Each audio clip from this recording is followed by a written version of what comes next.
لیکن اب جو نبی کریم حدیث بیان فرما رہے ہیں وہ میں آپ کو سنا رہا ہوں کہ 2400 نمبر حدیث پاک ہے۔ حضرت ابو ہریرہ رضی اللہ تعالی عنہ ہی اس کے راوی ہیں، وہ بیان کرتے ہیں کہ نبی کریم صلی اللہ علیہ وسلم نے ارشاد فرمایا کہ مالدار کا قرض کی ادائیگی میں تاخیر کرنا ظلم ہے، یعنی بہت بڑا گناہ ہے۔ ظلم گناہ ہے تو یہ بہت بڑا گناہ ہے تاخیر کرنا۔ آپ کے نام اعمال میں جو اس طرح کے سن رہے ہیں مجھے، میری کلپ بنا کے نا آپ اس کو مارکیٹ میں عام کریں، لوگوں کو سنوائیں کہ آپ کے نام اعمال میں روزانہ کبیرہ گناہ لکھا جائے گا۔ نبی کریم نے اس کو ظلم سے تعبیر کیا ہے۔ جتنی تاخیر کریں گے اور سامنے والے کو اذیت اور تکلیف ہوگی، آپ کے لیے گناہ جاریہ ہے بہت بڑا، اس لیے فوراً سے پیشتر دیں، قرض ادا کریں، اس طرح کسی کو تنگ نہ کریں۔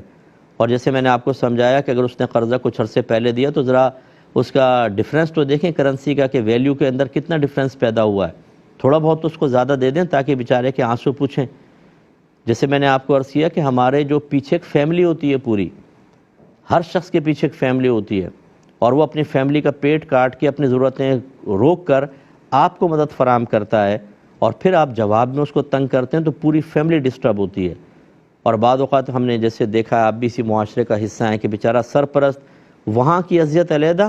اور پیچھے والوں کے تانے علیحدہ۔ بیوی کہتی میں نے تمہیں پہلے ہی منع کیا تھا کہ نہ دو قرضے۔ اور خاص طور پہ جو سگے رشتہ دار کرتے ہیں، یہ سگا بھائی، سگی بہن، سگی خالہ، سگی پھپھی، ماموں،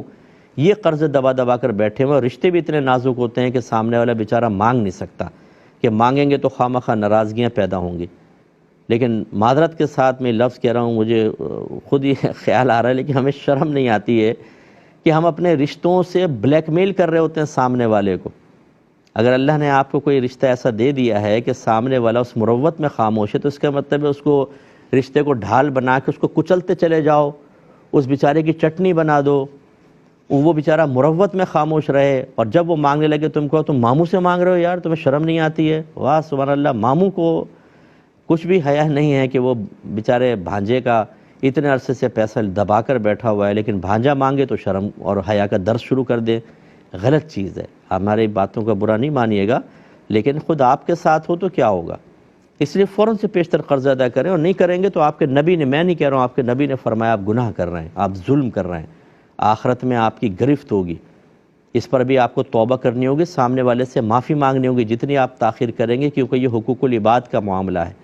جتنا ہم کسی کے لیے باعث اذیت بنتے ہیں اتنے ہم اس کو معافی مانگنی پڑے گی، اور پھر اللہ سے توبہ بھی کرنی پڑے گی۔ یہ ذہن میں رکھیں، یہاں بڑھتا جائے گا معاملہ، اور ہمیں توبہ کرنی بھی نہیں آتی، بعض اوقات معافی طلب کرنے کا شعور نہیں ہوتا، قرض ادا کر بھی دیں گے، بعض اوقات نامہ اعمال میں گناہ لکھا جائے گا، اور بروز قیامت یعنی گناہ لکھا رہے گا، اور بروز قیامت اس کا بھی حساب و کتاب ہوگا۔